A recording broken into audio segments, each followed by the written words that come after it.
Hello my friends, my name is Amanda with Manda Panda Projects, and today I have the cutest little rusty Bedspring Scarecrow that you ever did see, okay? So what I did was I took a spring. You can get these on Etsy, and I think a few of my crafty friends might have springs. If you happen to have them and they're for sale, by all means post in the comment and let everybody know, and you can pick up some springs from somebody. So I took it and I used my rust paste. This is rust effect paste from Amazon. I rusted up the entire spring. You just do it in layers. The first layer is brown. It's super easy to do. You just dab it on there. It has like a texture, and then the second layer is like a red orangey rust, and then it looks like real rust once you're all done. So once I got that all rusted up, I'm just gonna make the Scarecrow's little head here. So I'm using the inside of a thrift store pillow. You can use polyfill, but thrift store pillow is way cheaper. And I wrapped it up into some coffee stained muslin. I secured it with a hair tie so that I could tie the twine around it. So once I had the twine once I had the twine tight, I went ahead and took the hair tie off, and then I just cut off all the excess muslin. I have a video on how to coffee stain muslin. If you want me to direct you to that, I'm happy to. It's super, I do it the really easy kind of ghetto way, but it does the job. All right, for the Scarecrow's nose, I just took a little bit of cardboard. I just freehanded like a tall kind of oblong triangle shape. I cut that out, and then to round the edges a little bit, I just use my little Gator sander, and then I'm gonna paint that orange with some Waverly pumpkin. I just wanna make sure that you guys are subscribed to my channel and that you are following my page, because I have lots of cute crafts coming. It's about to be the holiday season, and I do not want you to miss any. So after I did my little Scarecrow nose, I went ahead and took a black Sharpie and I just drew some lines on it, you know, to make it look like his nose is stitched on. And now for his face. So I just glue on the nose. I use a Sharpie. Because it's really hard to like paint a fancy face on the muslin, I just do super simple and did some black Sharpie and just drew like black circles and then a couple little eyebrows. And then for his mouth, I just did a wiggly line with some more black lines. Make his mouth look stitched up. I used some actual old Dollar Tree blush and just gave him some pink rosy cheeks. And now for the hat, okay? I was looking for like an old witch's hat to do and then just cover that in burlap, but I didn't have one. So we made a Scarecrow in the crafter party last night, and I kind of did the hat like this. So I was like, you know what?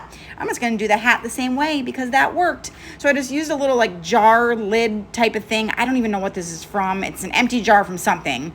And I just glued it to the top of his head. And then I did cover it with some polyfill just so that you couldn't see like the hard edges. It just looks more smooth and rounded.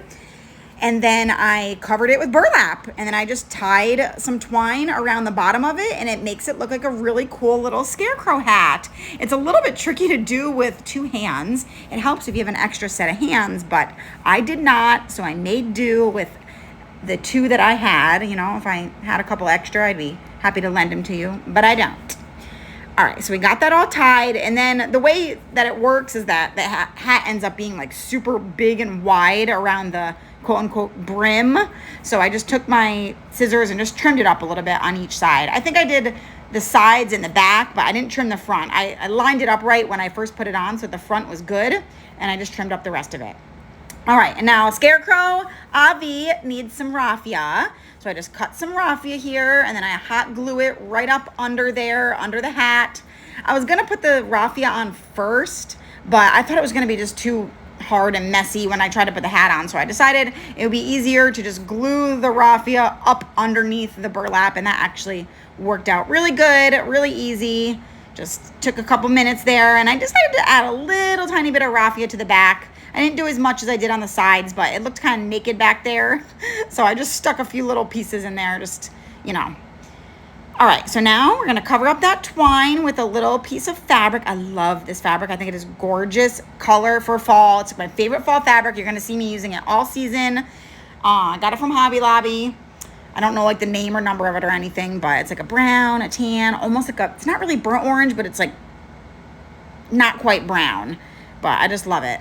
All right, so then I wanted to stick a little bit of raffia in his hat. So I just poked a hole, and then I like wedged it in there and secured it with some hot glue, and I think it looks super cute. for the bow, of course, we have to make a bow. So I ripped a bunch of fabric up into strips. I've used 3 different kinds, some muslin, that same fabric from Hobby Lobby, and then this like book page fabric that I've been working on since beginning of this year I've had. Almost out. I'm gonna have to buy more too. And then I use my Bodabra. You don't have to have one. It definitely helps. All you do is just basically layer it up. I don't have any pattern or anything. I just do random, alternating different pieces. I trim the tails up if they're too long. I tried to make the bow pretty small because, you know, I do like big bows and I cannot lie, but I knew if the bow was too big, it was going to take over the entire project, and it was, wouldn't even be able to barely see the Scarecrow head. Oh, look at the little Scarecrow head over there in the top of the video. He looks so sad and lonely. Don't worry, buddy. You're about to have a body. We're about to get you put together here. All right, so here we go. Now, problem.